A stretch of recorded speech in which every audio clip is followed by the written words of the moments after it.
কিছুক্ষণের মধ্যে দেশে ফিরবেন ডক্টর ইউনূস এবং যিনি বর্তমান অন্তর্বর্তীকালীন সরকারের প্রধান উপদেষ্টা অর্থাৎ প্রধানমন্ত্রী সমতুল্য পদমর্যাদা অর্জন করেছেন এবং সর্বসম্মতিক্রমে দেশবাসী এবং শিক্ষার্থীদের আন্দোলনে প্রধানমন্ত্রী শেখ হাসিনার পদত্যাগের পর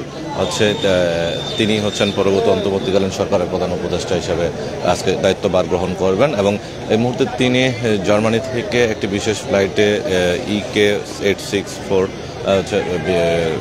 নাম্বার ফ্লাইটে তিনি এই মুহূর্তে এয়ারপোর্টে নামবেন কিছুক্ষণের মধ্যে। এখন আর মাত্র 10 মিনিট বাকি আছে, এর মধ্যে তিনি নামবেন এবং এয়ারপোর্টে চারপাশে কঠোর নিরাপত্তা ব্যবস্থা জোরদার করা হচ্ছে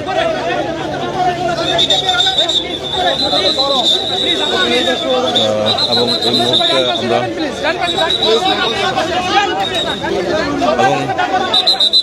এবং এই মুহূর্তে আমরা দেখছিলাম যে সেনাবাহিনী পুরো বিষয়টিকে একদম নিরবিচ্ছিন্ন নিরাপত্তা ব্যবস্থা জোরদার করছে এবং এই মুহূর্তে সকলকে একটি পাশে সরিয়ে নেওয়ার চেষ্টা করছে এবং সেনাবাহিনী বিশেষ একটি প্রেসিডেন্ট গার্ড রেজিমেন্টের একটি টিম সুপার টিম কিন্তু এই মুহূর্তে এখানে এসে উপস্থিত হয়েছেন এবং আমরা যদি এখানকার সার্বিক পরিস্থিতি দেখে এবং এই মুহূর্তে দেখছিলাম যে সেনাবাহিনী বিমান বাহিনীর সহ বিভিন্ন স্পেশাল ফোর্সে এবং SSF সহ অন্যান্য যার বিশেষ বাহিনীর সদস্যরা রয়েছেন তারাও কিন্তু ইতিমধ্যে এখানে এই মুহূর্তে এখানে উপস্থিত হয়েছেন এবং তারা বিমানবন্দরের চারপাশে কিন্তু কঠোর নিরাপত্তা ব্যবস্থা জোরদার করেছেন এবং যদি আমরা এখানকার সার্বিক বিষয়টি দেখে এবং এখানে বিমান বাহিনী এবং সেনাবাহিনীর পাশাপাশি কিন্তু রয়েছে SSF এর স্পেশাল ফোর্সের অনেক সদস্যরা এবং এই মুহূর্তে যদি আমরা একটু এখানকার সার্বিক বিষয়টি দেখানোর চেষ্টা করছিলাম এবং এখানে এই মুহূর্তে এবং তিনি গতকাল রাত্রে তার একটি স্ট্যাটাসে গতকাল রাত্রে গতকাল সেনাবাহিনীর সেনাপ্রধান ওয়াকারুজ্জামান তার এক সংবাদ সম্মেলনে তিনি বিষয়টি নিশ্চিত করেছেন যে আজকে বেলা 2টার দিকে একটি জার্মানি থেকে একটি বিশেষ ফ্লাইটে তিনি এই মুহূর্তে বাংলাদেশে আসবেন এবং তার পরবর্তীতে সন্ধ্যা 8টার দিকে তিনি তার শপথ গ্রহণ অনুষ্ঠান অনুষ্ঠিত হবে। অর্থাৎ এই শপথ গ্রহণের পরপরই তিনি আনুষ্ঠানিকভাবে ক্ষমতা গ্রহণ করবেন এবং তিনি অন্তর্বর্তীকালীন সরকারের হিসাবে দায়িত্ব বুঝে নেবেন এবং তারপরে থেকে তিনি পরবর্তী সুষ্ঠু নির্বাচন এবং অন্তর্বর্তীকালীন সরকারের রূপরেখা সহ সকল বিষয় নিয়ে তিনি বিস্তারিত তিনি তার মতো করে দেশ পরিচালনার দায়িত্ব বার গ্রহণ করবেন এবং এই মুহূর্তে আমরা দেখছিলাম যে এখানকার বিমানবন্দরে গণমাধ্যম কর্মী সহ অন্যান্য সাধারণ মানুষ এবং আমরা যদি দেখি যে কিছু বিমানবন্দর কর্মচারী থেকে শুরু করে সকলেই কিন্তু একটি উৎসব মুখর অবস্থা বিরাজ করছে এখানে। তবে নিরাপত্তার স্বার্থে কিন্তু আইন শৃঙ্খলা বাহিনীর সদস্যরা তাকে একটি বিশেষভাবে দূরত্ব বজায় রেখে এবং সকলকে নিরাপদে থেকে কাজ করার জন্য এবং দূরত্ব বজায় রেখে কাজ করার জন্য অনুরোধ জানিয়েছেন এবং আমরা যদি এখানকার সার্বিক বিষয়টি দেখানোর চেষ্টা করছিলাম যে সেনাবাহিনীর বিমান বাহিনী SSF সহ বিভিন্ন স্পেশাল ফোর্স এবং গোয়েন্দা সংস্থার বিভিন্ন সদস্যরা এখানে যুক্ত হয়েছেন এবং আমরা দেখছিলাম যে যারা এখানে আছেন তারা কিন্তু এখানে কাজ করছেন এবং এই মুহূর্তে আমরা দেখছিলাম যে এখানকার সার্বিক বিষয় এবং পরিস্থিতি নিয়ে কথা বলার জন্য চেষ্টা তিনি আনুষ্ঠানিক কোনো ব্রিফিং দেয় কি না আজকে সেই বিষয়টি নিয়ে আমরা একটু কথা বলবো এবং এই মুহূর্তে যদি এখানকার সার্বিক পরিস্থিতি আমরা দেখানোর চেষ্টা করছিলাম যে এখানে কিন্তু বিশেষ বাহিনীর টিমের সদস্যরা যারা রয়েছেন তারাও কিন্তু এখানে নিরাপত্তা জোরদার করেছেন এবং পুরো এয়ারপোর্টে কিন্তু কঠোর নিরাপত্তা ব্যবস্থা জোরদার করা হয়েছে এবং তিনি আজকে সন্ধ্যা 7টার দিকে তার সন্ধ্যা 8টার দিকে তার বিশেষ যে শপথ গ্রহণ অনুষ্ঠান হচ্ছে বঙ্গভবনে এবং তার সঙ্গে প্রাথমিকভাবে 15 সদস্যের একটি টিম উপদেষ্টা পরিষদের টিম তার সঙ্গে শপথ গ্রহণ করবেন এবং যারা বিভিন্ন মন্ত্রণালয় বন্টনের দায়িত্ব নেওয়া হবে তার দায়িত্ব দেওয়া হবে এবং এই মুহূর্তে যদি আমরা এখানকার সার্বিক পরিস্থিতি দেখছি এবং এই জায়গাতে পুরো এলাকাটা কিন্তু আইন শৃঙ্খলা বাহিনীর সদস্যদের অর্থাৎ বিশেষ করে সেনাবাহিনী এবং বিমান বাহিনীর কঠোর নিরাপত্তা ব্যবস্থা জোরদার করা হয়েছে এবং সর্বোপরি এবং পুরো এলাকাটাতে আমরা যদি কিছুক্ষণ পর দেখছিলাম বিমান বাহিনীর বিশেষ একটি বিমান কিন্তু এই পুরো এলাকাটিতে আকাশ পথে নিরাপত্তা ব্যবস্থা জোরদার করছে এবং তার পাশাপাশি বিভিন্ন সদস্য যারা রয়েছেন আইন শৃঙ্খলা বাহিনী এবং আমরা দেখছি আনসার, তারপরে হচ্ছে এবং তার পাশাপাশি রয়েছে অন্যান্য সদস্যরা যারা রয়েছেন, তারাও হচ্ছে এখানে সেনাবাহিনীর SSF এর সদস্য সহ বিভিন্ন স্তরের যারা গুরুত্বপূর্ণ সদস্য ব্যক্তিরা যারা রয়েছেন,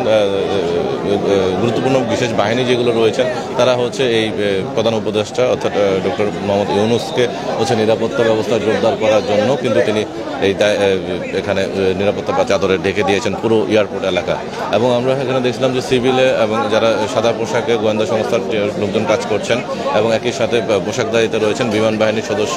রয়েছেন, আনসার এবং এখানে আছেন হচ্ছে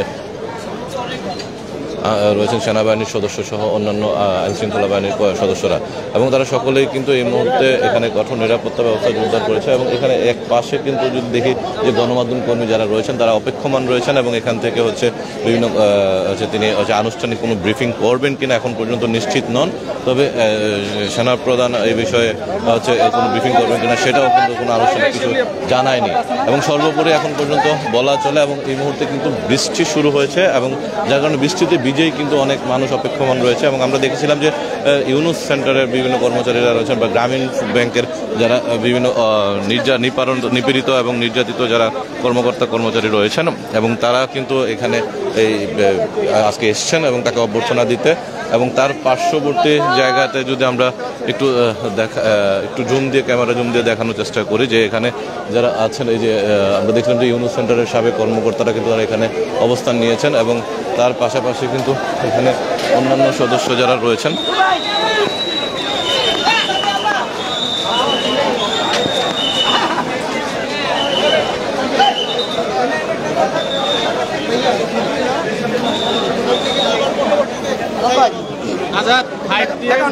দর্শক, আমরা আপনাকে দেখাচ্ছিলাম যে এখানকার সার্বিক পরিস্থিতি এই মুহূর্তে বৃষ্টি শুরু হয়েছে এবং যার কারণে অনেক শিক্ষার্থী অনেকেই কিন্তু এখানে একটু ভোগান্তিতে পড়েছেন এবং যারা আইনশৃঙ্খলা বাহিনীর সদস্য যারা রয়েছেন তারাও কিন্তু এখানে নিরাপত্তা ব্যবস্থা জোরদার করেছেন এবং তার পাশাপাশি বিমান বাহিনীর সদস্য SSF সহ অন্যান্য স্পেশাল ফোর্সের সদস্যরা কিন্তু এখানে পুরো এলাকাটিতে হচ্ছে ইতিমধ্যে নিরাপত্তার চাদরে ঢেকে দিয়েছেন। এবং সর্বোপরি বলা চলে যে পুরো এয়ারপোর্ট হচ্ছে নিরাপত্তা ব্যবস্থা জোরদার করা হয়েছে। এবং আমরা দেখলাম যে এই যে সেনাবাহিনীর একজন ঊর্ধ্বতন কর্মকর্তার একটি গাড়ি মাত্র প্রবেশ করছেন। কিছুক্ষণ আগে আমরা দেখছিলাম যে সমন্বয়কদের চারজন এবং পাঁচজনের একটি টিম হচ্ছে ভেতরে প্রবেশ করেছেন এবং তাকে অভ্যর্থনা জানানোর জন্য। এবং একই সঙ্গে আরেকটা বিষয় হচ্ছে যে তার পাশাপাশি কিন্তু সমন্বয়ক ছাড়াও কিন্তু তিন বাহিনীর প্রধানগণ সহ অন্যান্য অনেক লোকজন হচ্ছে এখানে তাকে অভ্যর্থনা দেওয়ার জন্য আসছে। তার পাশাপাশি আমরা দেখলাম যে ইউনূস সেন্টার অর্থাৎ গ্রামীণ ব্যাংকের যারা তিনজন দায়িত্ব ব্যবস্থাপনা পরিচালক পদ থেকে ছেড়ে আসার পরে যে কর্মচারীরা হচ্ছে চাকরিচ্যুত হয়েছেন এবং বরখাস্ত হয়েছেন এবং তারা কিন্তু তাদের একটি অংশ কিন্তু এই মুহূর্তে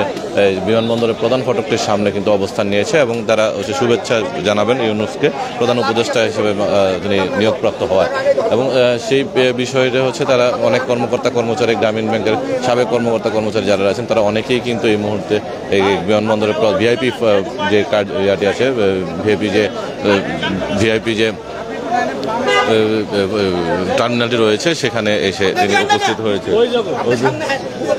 উপস্থিত এবং সেখানে এসেছেন। এবং এই মুহূর্তে আমরা আপনারা দেখেন যে কিছুক্ষণের মধ্যে এই যে বৃষ্টিতে ভিজে অনেকে কিন্তু অপেক্ষমান রয়েছে এবং এখানে কিন্তু সেনাবাহিনী বিমান বাহিনীর সদস্যরা কিন্তু কঠোর নিরাপত্তা ব্যবস্থা জোরদার করেছে। সর্বোপরি এখন পর্যন্ত এই ছিল আমার কাছে সর্বশেষ তথ্য। এয়ারপোর্ট থেকে আবারও যুক্ত হব কিছুক্ষণের মধ্যে এবং প্রধান উপদেষ্টা ডক্টর মোহাম্মদ ইউনূস তিনি অবতরণ করছেন বেলা 2টার সময় এবং তার পরবর্তীতে তিনি যখন এয়ারপোর্ট থেকে বের হবেন অথবা পরবর্তীতে তিনি যদি আনুষ্ঠানিক কোনো কথা বলেন গণমাধ্যমের সঙ্গে সেই বিষয়টি নিয়ে আমরা একটু তার সঙ্গে কথা বলা